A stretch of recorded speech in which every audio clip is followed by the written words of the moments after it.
नवाज शरीफ ने तो 35 साल हो गए हुकूमत करते हुए और उसने तो अभी तक कुछ भी नहीं बदला। अस्सलाम वालेकुम नाज़रीन, मैं हूं आपका मेज़बान मोहम्मद उमर अली कादरी और आप देख रहे हैं नडर न्यूज़। नाज़रीन, आज शादरा में मैं रचना टाउन के अंदर मौजूद हूं, जहां पर इलेक्शन के हवाले से काफ़ी गहमा गहमी है और यहाँ पे हमारे जो पठान बरादरी है वो बहुत पुरजोश है और अपने अपने लीडर्स के बारे में खुशी का इजहार भी कर रहे हैं और अपने अपने लीडर्स को सपोर्ट करने के लिए पुरअज़म भी नजर आ रहे हैं। हम इनसे सवाल करेंगे, क्या बिलावल जरदारी जो है पाकिस्तान पीपल्स पार्टी इस मरतबा इलेक्शन में जीत पाएगी? अगर जीत पाएगी तो वो कैसे, और हुकूमत में आने के बाद वो क्या हुकूमत सही मानों में चला पाएगी कि नहीं चला पाएगी? हम अपने पठान भाई के पास जाएंगे और उनसे गुफ्तगू करेंगे कि उनका इस बारे में क्या कहना है। जी अस्सलाम वालेकुम। वालेकुम सलाम। आपका नाम? दिलावर खान। दिलावर भाई बताएं, बिलावल साहब जो हैं इलेक्शन लड़ रहे हैं, इस मरतबा इलेक्शन के ऊपर बड़ी गहमा गहमी है कि वो इस मरतबा इलेक्शन में कामयाब हो जाएंगे, जीत जाएंगे। क्या आपको इस बारे में आपका क्या ख्याल है? मेरा तो ज़मीर नहीं मानता ये जीत जाए। इंशाल्लाह अल्लाह के हुक्म से खान साहब जीतेगा। ये 13 पार्टी इकट्ठे हो भी जाए ना तो खान साहब से नहीं जीत सकते, क्योंकि ये धांधली ना हो जाए ना तो इंशाल्लाह खान साहब फिर से 5 साल के लिए वज़ीर आज़म बनेगा। क्या बिलावल जरदारी के हुकूमत में आ जाने के बाद क्या इस पाकिस्तान के हालात बदल सकते हैं? कुछ नहीं बदलेगा और बिगड़ाएगा। और बिगड़ेंगे? जी बहुत शुक्रिया जी। बिस्मिल्लाहिर्रहमानिर्रहीम। अस्सलाम वालेकुम नाजरीन, मैं हूं आपका मेज़बान मोहम्मद उमर अली कादरी और आप देख रहे हैं नडर न्यूज़।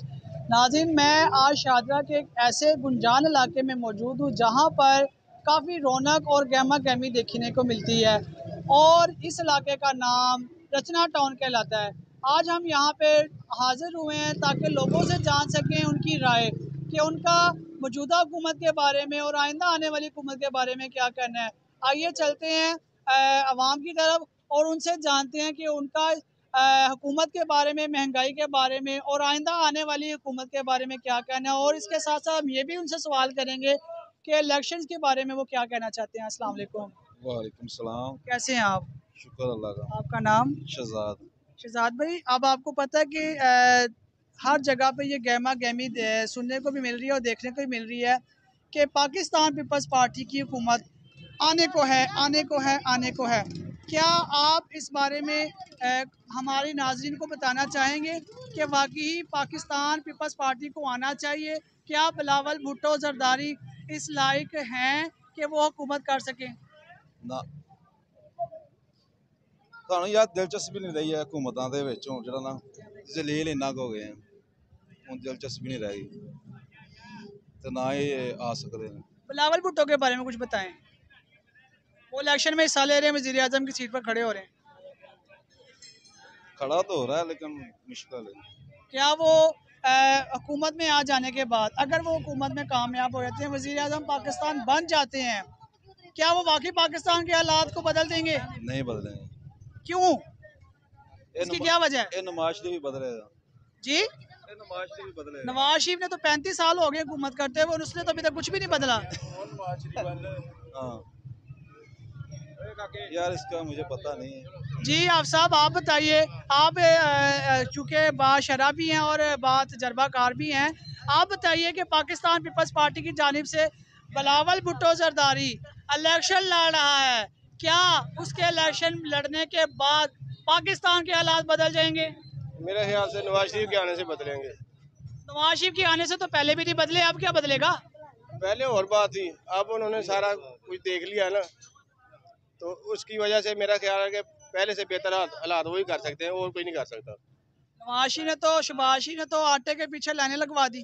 लेने तो फिर आपके सामने ही है, महंगाई है, आस्ता आस्ता ही कम होनी है, यकदम तो कोई काम नहीं होता। तो महंगाई तो 70 साल से कम होने का नाम ही नहीं ले रही। ये तो एक ऐसा चीज है जो बेकाबू है। इमरान खान के 5 साल में कौन सी चीज काम हुई है? अच्छा, तो इमरान खान के बारे में आपका क्या कहना है? मेरे ख्याल से दोनों में से कोई नहीं आना चाहिए, सिर्फ ये आना चाहिए नवाज शरीफ। यानी कि आपकी सपोर्ट नवाज शरीफ साहब को है। जी ठीक हो गया। इसके साथ साथ हम आवाम से इनकी राय जानेंगे कि वो किन किन को वोट देना चाहते हैं। हमारे साथ एक बहुत ही नूरानी चेहरे वाले बुजुर्ग भी खड़े हैं, उनसे भी हम पूछेंगे कि वो आखिर किसको सपोर्ट करना चाहते हैं। और आप देख रहे हैं कि मैं इस वक्त रेडी के बिल्कुल पीछे आ गया हूँ और जो रेडी का मालिक है उसको मैंने यहाँ से कल्टी करा दी है और वो साइड पर हो गया है। अब समझ लें कि ये रेडी मेरी ही है और मैं ये आम सेल करने लगा हूँ। जी आई साहब, ये बताइए कि इस मरतबा इलेक्शन में बिलावल भुट्टो जरदारी हिस्सा ले रहा है और आपका इस बारे में क्या कहना है? ये तो बेटा इन्होंने बारी लगाई हुई है।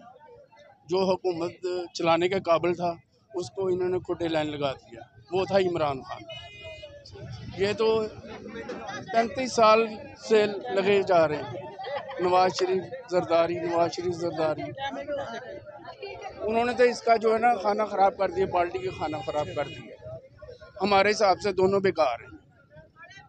आप इमरान खान की बात कर रहे हैं, लेकिन सुनने में ये आया कि इमरान खान यू टर्न बहुत ज़्यादा लेता है और उस दर हकीकत उसी की गलती की वजह से महंगाई आसमानों को छू गई और कर्जा लिया गया। ये बात नहीं, यू टर्न नहीं लिए, वो इतना बेड़ा गर्क हो गया था मुल्क का कि वो आहिस्ता आहिस्ता सीधा कर रहा था, लेकिन इन्होंने करने नहीं दिया।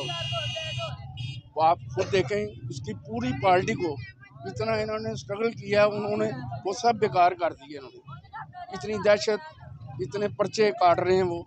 ये क्या है? ये मुल्क तो नहीं है, ये तो जंगल का कानून है जो चल रहा है बस। तो बिलावल साहब के बारे में ये तो बेकार है, वो तो बिल्कुल ही ख़त्म है। यानी कि वो हुकूमत नहीं कर सकता। आ जाएगा तो अलग बात है, लेकिन वो चला नहीं सकता। यानी कि मुल्क के हालात ना नहीं, वो नहीं ठीक कर सकता। जी, मुल्क के हालात सिर्फ इमरान खान कर सकता था, इसके अलावा और कोई नहीं कर सकता। जी, हमारे बुजुर्ग शहरी का ये कहना है कि सिर्फ अगर पाकिस्तान की तकदीर अगर कोई शख्स बदल सकता है तो वो सिर्फ इमरान खान न्याजी है। इसके अलावा ये कैपेसिटी ना तो नून लीग में है, ना ही और किसी जमात में है, और ना ही बिलावल भुट्टो जरदारी में है कि वो पाकिस्तान की तकदीर को बदल सके। इसके साथ साथ हम आगे भी चलेंगे। हमारे दरमियान, अब मेरा कैमरामैन आपको दिखा सके तो यहाँ लोगों का हजूम है और वो बड़े ही पुरजोश अंदाज में इस कमेंट्री को देख भी रहे हैं और महसूस भी हो रहे हैं।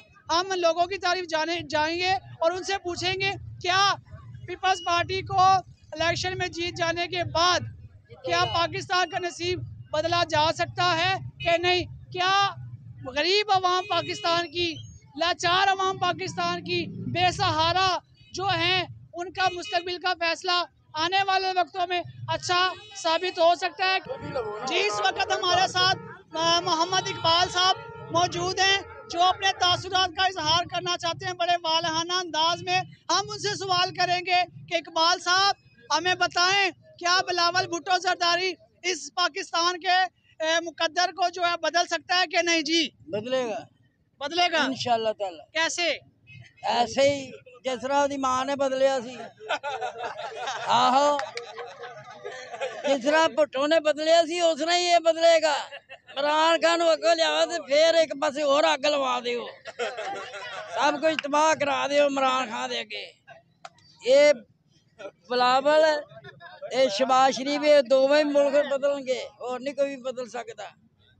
बिलावल भुट्टो नहीं बदल सकता, जरदारी बदल सकता है। इसकी क्या जो वजह है? चीफ जस्टिस की तनख्वाह 12 लाख रुपए महीना है ना, उसकी बुंड बंद कर देनी चाहिए। हाँ, उसको 2 लाख रुपए से ज्यादा तनख्वाह नहीं देनी चाहिए थी। ठीक है, बात सुने, इस्लामी कानून में मसावात है। मजदूर की दिहाड़ी महीने की तनख्वाह 25,000 है और चीफ जस्टिस की तनख्वाह 12 लाख रुपए है। क्यों? उसके बच्चे ज्यादा हैं, 50 बच्चे हैं। ये मजदूर के 3 बच्चे हैं, मजदूर के 25 बच्चे हैं, मजदूर के 25 बच्चे हैं। एक बंदा 40 साल नौकरी करता है तो उसको पेंशन 50,000 रुपये मिलती है। वो 20वें स्केल का अफसर है, उसको 50,000 रुपये पेंशन मिले और चीफ जस्टिस जाए और उसको 12 आदमी और सिक्योरिटी गार्ड और पुलिस आगे पीछे गाड़ियाँ को ज्यादा पढ़ा लिखा है या उसकी माँ ने ज्यादा पैसे दे के जन्म दिया था? गरीब आदमी का बेटा पैदा होता है तो उसकी भी उतने खर्चा है और जो अमीर आदमी उसका भी उतने खर्चा है। और चीफ जस्टिस या हाई कोर्ट का जज उसकी 2 लाख रुपए तनख्वाह क्यों बढ़ाई है?